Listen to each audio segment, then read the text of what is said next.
ఆంధ్రప్రదేశ్ రాష్ట్ర ముఖ్యమంత్రిగా నా కర్తవ్యాలను రాగద్వేషాలు గాని లేకుండా రాజ్యాంగాన్ని శాసనాలను అనుసరించి ప్రజలందరికీ న్యాయం చేకూరుస్తానని దైవ సాక్షిగా ప్రమాణం చేస్తున్నాను. ఇది విన్నట్లు మీకు అందరికీ గుర్తు ఉండాలి. వైఎస్ జగన్మోహన్ రెడ్డి అనే నేను ఆంధ్రప్రదేశ్ రాష్ట్ర ముఖ్యమంత్రిగా నా పరిశీలనకు వచ్చిన లేదా నాకు తెలియవచ్చిన ఏ విషయాన్ని నా కర్తవ్యాలను సక్రమంగా నిర్వహించేందుకు అవసరమైన మేరకు తప్ప ప్రత్యక్షంగా కానీ పరోక్షంగా కానీ ఏ వ్యక్తికి లేదా వ్యక్తులకు తెలియపరచనని లేదా వెల్లడించనని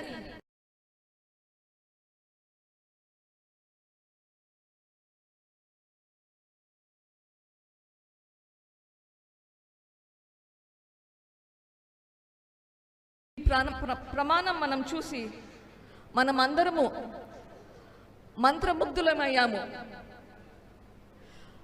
భవిష్యత్తు పట్ల చాలా భరోసా వచ్చింది.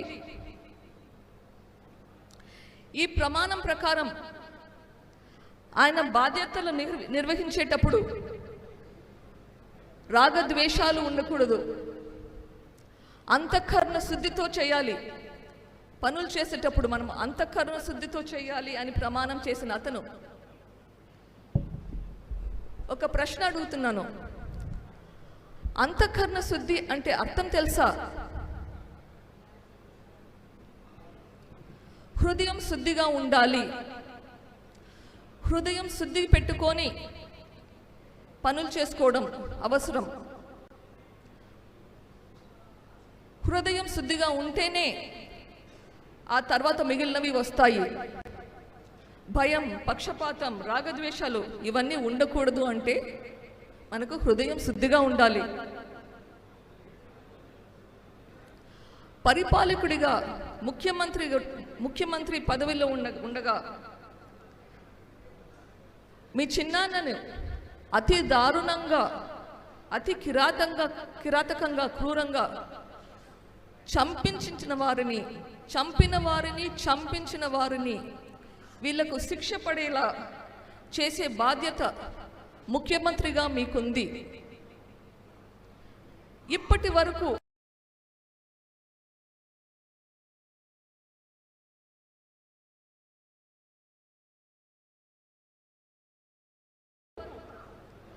ఆ దిశగా ఎందుకు పనిచేయలేదు?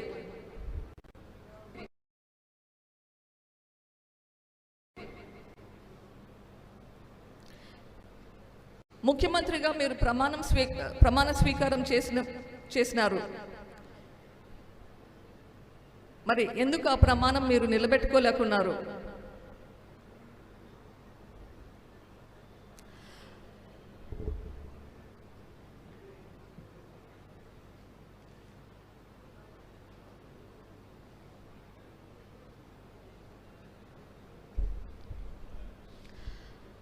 నేరస్తులకు శిక్ష పడేలా పోరాటం చేస్తున్న నా మీద, నా కుటుంబం మీద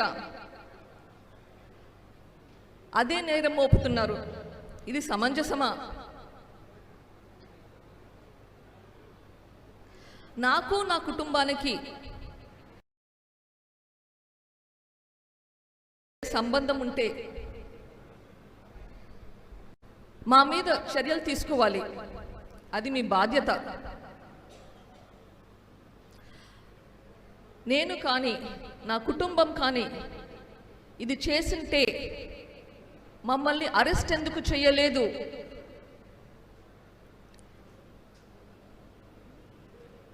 మీరు ముఖ్యమంత్రిగా ఈ గవర్నమెంట్ను నడిపిస్తున్నారు. ఇది సునీత కుటుంబం చేసిందని మీరు చెప్పడం ఎబ్బేటుగా లేదు? అధికారంలో ఉండి ఆరోపణలు వేస్తున్నారు. ఇది మీ ప్రభుత్వం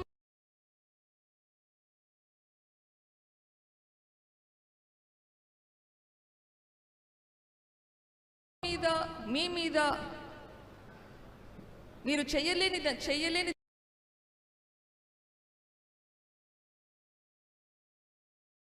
ఎవరికి కంప్లైంట్ చేస్తున్నారు? మీరు గవర్నమెంట్లో ఉన్నారు, ఇన్వెస్టిగేషన్ ఏజెన్సీకి కంప్లైంట్ చేస్తున్నారా లేదా ప్రజలకు కంప్లైంట్ చేస్తున్నారా?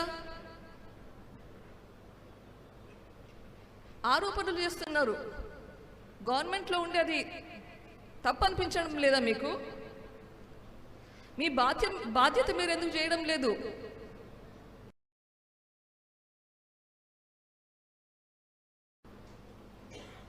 నేనైనా కానీ, నా కుటుంబం అయినా కానీ, ఇది లా అండ్ ఆర్డర్ ఇష్యూ.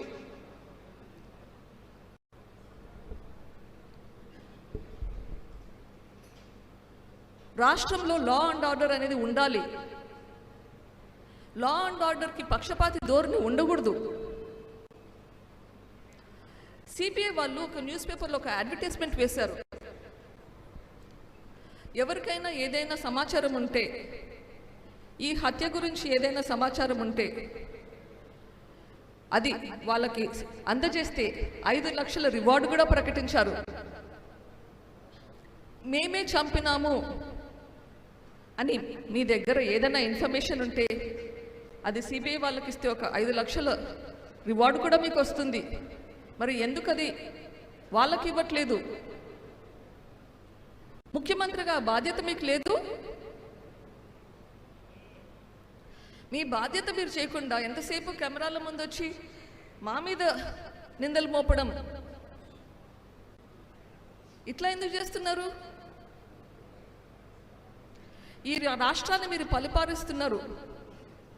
ఇట్లా నిందలు మోపడం, మీ పని మీరు చేయకుండా ఉండడానికి మీకు సిగ్గుగా లేదు? పదే మేము చేశామంటున్నారు, మా కుటుంబం చేశామంటున్నారు, సునీత కుటుంబం చేశామంటున్నారు. పోనీ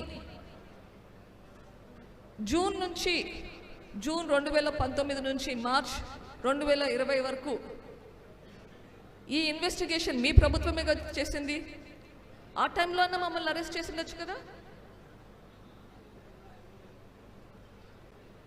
మీరు వేసే నిందలన్నీ విడ్డూరంగా అనిపిస్తుంది. మీరు చేయలేకనే కదా ఇన్వెస్టిగేషన్ సిబిఐకి అప్పగించింది. సాక్షిలో రకరకాల కథనాలు వేస్తున్నారు.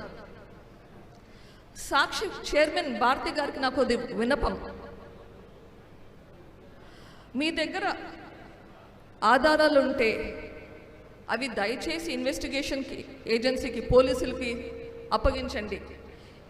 ఇన్ఫర్మేషన్ ఉండి అది పోలీసులకు ఇవ్వకుంటే అది నేరం, ఇట్స్ అ క్రైమ్. మీ దగ్గర ఉన్న ఇన్ఫర్మేషన్ దయచేసి పోలీసులకి ఇవ్వండి, ఇన్వెస్టిగేషన్ చేయమని చెప్పండి. లేదా మీకు సిబిఐ మీద నమ్మకం లేకుంటే కోర్టుకు వెళ్ళండి, కోర్ట్ మానిటర్డ్ ఇన్వెస్టిగేషన్ అడగండి. అట్లా ఇన్వెస్టిగేషన్ చేస్తే మరీ మంచిది. సీతకు అగ్ని పరీక్షల బయటికి నిందలు లేకుండా బయటకు వస్తాం.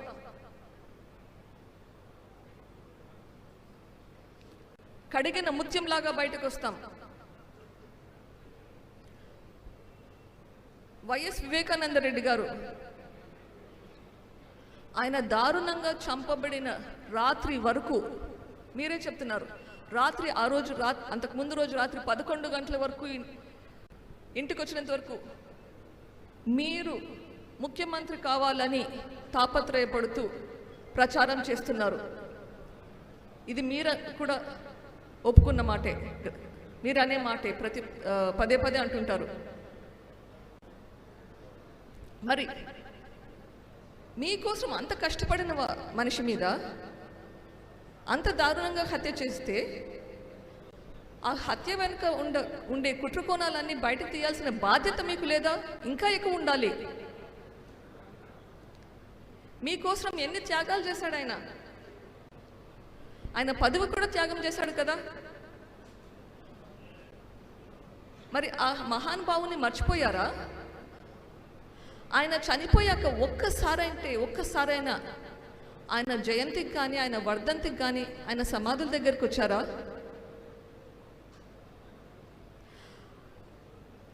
2019లో ఎలక్షన్లు అయిపోయినాక ఆయన మీకు చేసిన మేలుల గురించి ఒక్కసారన్నా మాట్లాడారా? గుర్తు చేసుకున్నారా?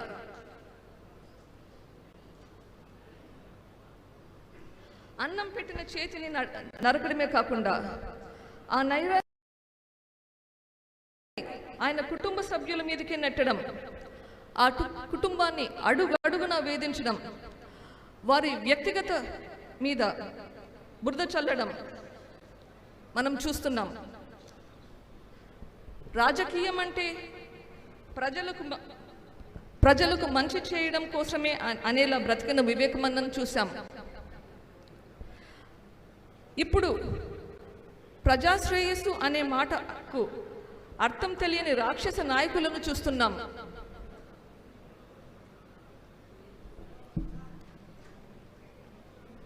తండ్రిని కోల్పోయిన దుఃఖంలో తల్లడిల్లుతూ న్యాయం కోసం పోరాడే ఆడకూతురు ఒకవైపు, చంపిన వాళ్ళు, చంపించిన వాళ్ళు, వాళ్ళని రక్షిస్తున్న ప్రభుత్వము, వీళ్ళందరినీ ఒకవైపు చూస్తున్నాం. మరి మనం ఎటువైపు, మీరందరూ ఎటువైపు? చూస్తూనే ఉండిపోదామా? కళ్ళు తెరుచుకొని నోరు మూసుకొని విభ్రాంతిలోనే ఉండిపోదామా? మనం స్పందించాల్సిన సమయం వచ్చింది. స్పందించే అవకాశం కూడా ఉంది మనకిప్పుడు. మన గుండెల్లో అణిగి ఉన్న ఆక్రోశాన్ని, ఆవేశాన్ని మౌనంగా అయినా సరే వెల్లడించే అవకాశం వచ్చింది. మీరు నిశ్చయించుకోవాలి. ఒక భవనాల్ని కట్టించేటప్పుడు వాటికి పునాదులు అన్నది చాలా చాలా ముఖ్యం. మనకందరికీ తెలిసిందే. వైఎస్ఆర్సిపి పునాదులు రక్తంలో మునిగి ఉన్నాయి.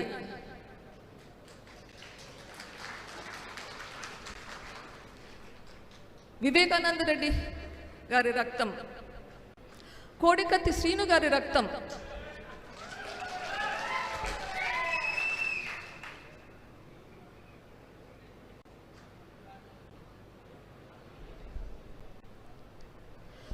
పదవులు త్యాగం చేసిన చిన్నాన్న, రాత్రనక పగలనక అన్న కోసం తిరిగిన చెల్లి, వీళ్ళకిచ్చిన కానుకలు మనం చూసాం. కృతజ్ఞత అంటే ఇదేనా? వైఎస్ఆర్సిపి ఎంపీలకు, ఎమ్మెల్యేలకు, నాయకులకు మీకందరికీ ఒక సలహా. మీ భవిష్యత్తు కోసం ఈ గవర్నమెంట్ నుంచి బయటికి రండి. లేకపోతే మీ భవిష్యత్తు గురించి మీరు ఈ గవర్నమెంట్ నుంచి బయటికి రండి. లేకపోతే ఈ పాపం మీకు కూడా చుట్టుకుంటుంది.